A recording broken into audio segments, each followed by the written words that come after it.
प्रिय मित्रों नमस्कार। आप सभी का हमारे YouTube चैनल आनंद कृष्णा पे हार्दिक स्वागत है। अपनी उपलब्धियों की आत्मछवि के विषय में आज हम आपको बताने वाले हैं। अपनी उपलब्धियों की आत्मछवि पहले ही बनाने का संकल्प लिया जाता है। इसके अनुरूप कार्यवाही करें तो आपको आपकी मनचाही वस्तु तक पहुंचने से कोई नहीं रोक सकता। जब हम किसी वस्तु के प्रति कठोर दृष्टिकोण अपनाते हैं तो उससे पार पाना बहुत कठिन हो जाता है। भावनाओं से संलग्न विचार आपके जीवन को प्रभावित करते हैं। ये जिस आवृत्ति पर कार्य करते हैं उसी से तय होता है हमारे जीवन में क्या आकर्षित होगा। आपके विचार और व्यवहार आपके और संसार के बारे में आपकी भावनाओं को भी आकार देते हैं। सकारात्मक सोच बेहतर स्वास्थ्य तथा दीर्घायु से जुड़े हुए हैं। समृद्धि की मानसिकता विकसित करने से मानसिक स्वास्थ्य को भी लाभ होता है। यह एक प्रभावशाली उपकरण है जो किसी भी प्रकार के मानसिक अवसाद को कम करता है तथा तनाव के प्रबंधन में भी सहायता करता है। संसार के प्रति आपका दृष्टिकोण आपके जीवन को उसी अनुसार ढालने लगता है। जैसी आवृत्ति पर आप कंपन करेंगे वैसा ही जीवन बनता चला जाएगा। यही कंपन का नियम है। आकर्षण का नियम तो सब बतलाते हैं किंतु कंपन का नियम बहुत कम लोग ही बतलाते हैं। ये एक वैज्ञानिक नियम है, इसको जादू नहीं कह सकते।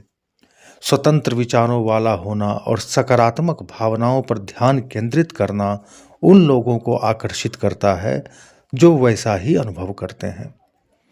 जब आपकी सोच विश्व के कल्याण से संबंधित होती है तो ब्रह्मांड की समस्त शक्तियां आपके पीछे लग जाती हैं और आपके माध्यम से कार्य करने लगती है और आपको आगे बढ़ाने के लिए साजिश करने लगती है। अब आप ही यह तय करें कि ब्रह्मांड से आपको क्या पाना है। सदैव यह निर्देश दिया जाता है कि सही व अच्छी आवृत्ति पर ही कंपन करें। जीवन विभिन्न प्रकार की घटनाओं से भरा हुआ है। यह व्यवस्था व अव्यवस्था के द्वंद्व के आधार पर ही संचालित होता है। व्यवस्था मन भावन तथा हितकारी है, जबकि अव्यवस्था मन को अच्छा अनुभव नहीं देती। इसी हेतु कहा जाता है कि व्यवस्थित जीवन जीने में सुख है। व्यवस्था के तरंगों की जो आवृत्ति है उससे चैतन्य प्रकाश प्रकट होता है, जबकि अव्यवस्था की आवृत्ति अंधकार का द्योतक है। आप स्वयं जिस अवस्था में कंपन करते हैं वैसे ही बन जाते हैं और उसी के अनुसार ब्रह्मांड की ऊर्जा से शक्ति प्राप्त करते हैं। इसलिए आपको सही आवृत्ति पर स्थित होने की सलाह दी जाती है ताकि आप जैसा चाहते हैं वह प्राप्त करें। और शून्य आवृत्ति तो अनंत का खजाना है। हम बार बार आपको जीरो क्वांटम फ्रीक्वेंसी के बारे में इसलिए कहते हैं कि वहाँ पर सब कुछ स्थित है। जो आपको प्राप्त करना है उसे संकल्प के द्वारा आप प्राप्त कर सकते हैं, क्योंकि जैसा संकल्प होगा आपके कर्म भी उसी अनुसार ढल जाएंगे। आवृत्ति और ऊर्जा केवल भौतिक रूप से नहीं, आध्यात्मिक रूप से भी वर्णित किए जाते हैं। आवृत्ति का अर्थ है किसी निश्चित समय अवधि में कोई चीज कितनी बार घटित होती है, और ऊर्जा आमतौर पर यह निर्देशित करती है कि कोई भी चेतन या पदार्थ अपनी अभिव्यक्ति को किस सीमा तक प्रभावित कर सकती है। आप इसे आध्यात्मिक कह सकते हैं किंतु यह एक भौतिक नियम है, ये विज्ञान है।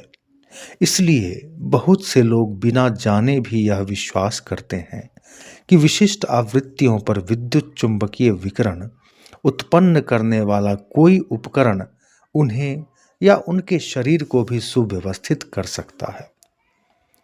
ब्रह्मांड की मूल व्यवस्था एक आवृत्ति पर आधारित है और प्रकाश भी स्वयं एक आवृत्ति में ही प्रकट होता है जिसे हम भौतिक रूप से अनुभव करते हैं।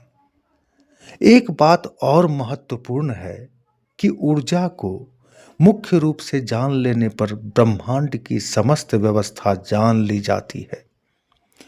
आपको ज्ञानी बनने के लिए प्रकृति से जुड़ी हर वस्तु, आवृत्ति, तरंग इत्यादि को अलग अलग जानने की आवश्यकता नहीं है। आपके लिए सबसे महत्वपूर्ण यह है कि परम ऊर्जा के स्वरूप में स्वयं को स्थित करके अपने को तथा अन्य जीवों को कैसे सत्य की राह पर चला सकते हैं। मित्रों, अगर आपको मेरा वीडियो पसंद आया तो वीडियो को अवश्य लाइक करें, हमारे चैनल को सब्सक्राइब करें, क्योंकि जब आप हमारे चैनल को सब्सक्राइब करते हैं तो हमें भी आगे बढ़ने का अवसर प्राप्त होता है और साथ में आपको भी आगे बढ़ने का अवसर प्राप्त होता है। तो इससे सर्वांगीण विकास को प्राथमिकता मिलती है। शेष आपको अगले वीडियो में बताएंगे। हमारे चैनल को सब्सक्राइब करें, वीडियो को लाइक करें और अपने मित्रों को शेयर अवश्य करें। तब तक के लिए आपको नमस्कार, धन्यवाद।